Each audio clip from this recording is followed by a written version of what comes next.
The tragic shootings in the U.S. continue with the latest mass shooting happening again in Florida, Fort Meyers to be specific.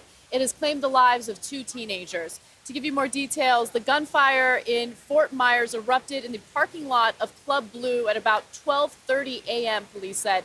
Those killed were identified as Sean Achilles, 14, and Stefan Strouder, 18.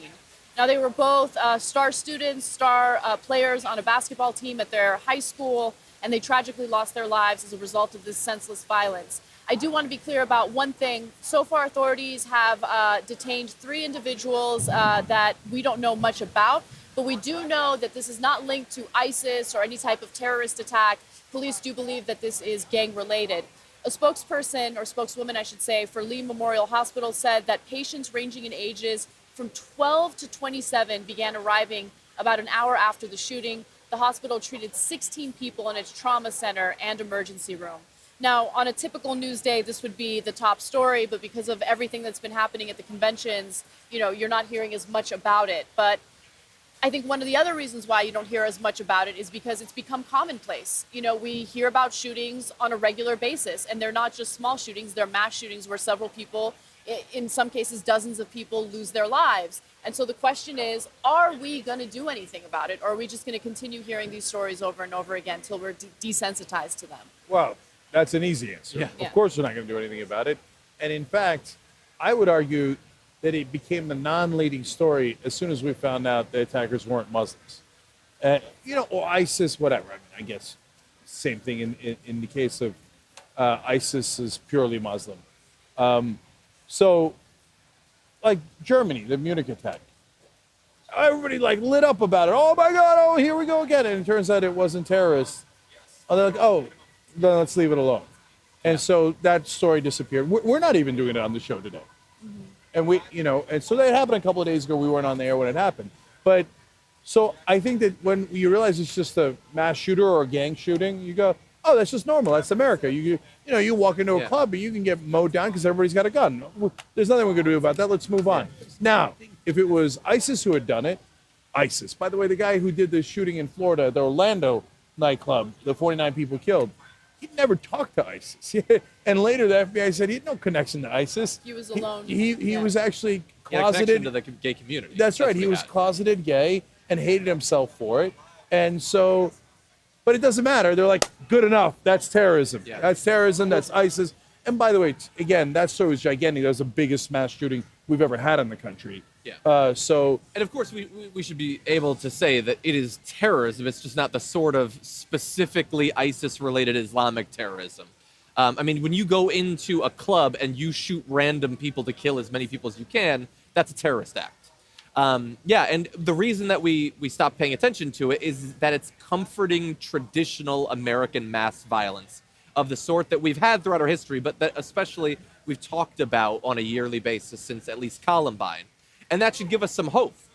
Not that we'll change anything, because we won't, but that eventually we'll get used to ISIS-related terrorism as well, maybe, after enough of it. One more thing I want to say about that is that there's people think, well, if it's ISIS-related, then there's something we can do about it. What are you talking about? Yeah. We've dropped over 10,000 bombs on ISIS, and we're still getting the attacks. So it's not like we've solved that, and it's not like we have the answer to that. The one thing that connects the ISIS stuff, the Orlando club, the other Florida shooting, and the Aurora and Sandy Hook and all of them. There's one thing that connects them: guns. But you're not allowed to talk. No. If it's not ISIS, it's not interesting. Let's move on. It's not a gun problem, Cenk. It's an evil problem. The Second Amendment never shot anybody. You got it. That's what the governor said, right? Isn't that what Rick Scott says? That's the kind of crazy stuff. Because in Orlando, we got to go after terrorism. Well, this isn't terrorism. We got to go after the Second Amendment. No, we got to go after nothing. We got to go after evildoer. It's just empty Rick. He sounds as bad as George W. Bush. What I don't understand is why everything needs to be an extreme, right? So no one's even saying, go after the Second Amendment, go after the Constitution. We don't believe in it. Of course we believe in the Constitution, right?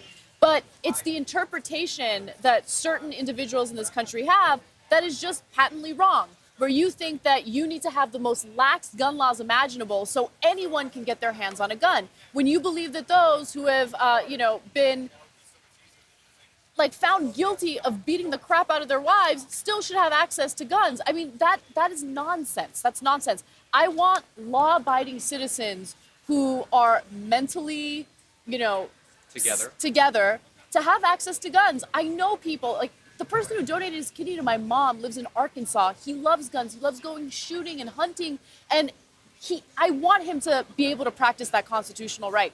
But I also want to make sure that we don't put guns in the hands of the wrong people. It doesn't have to be one extreme or another. There needs to be a middle ground that makes sense. And unfortunately, we never even get to that middle ground because with every issue in politics right now, everyone goes into their corner, everybody starts yelling at each other, and we get no solutions. So how many mass shootings are we going to have before we come up with solutions? Well, if we're in the extreme where we allow every kind of weapon, assault weapons, etc., and we allow everybody to have them, think about the conservative argument. Oh, it's just a mental health issue. Or it's just an evildoer issue.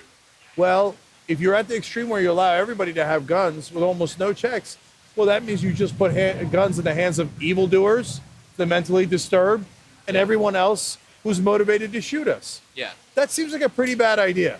And if you accept that there are evildoers who want to use guns, and you realistically can't just take back the evil, maybe control the thing that you can at least theoretically control.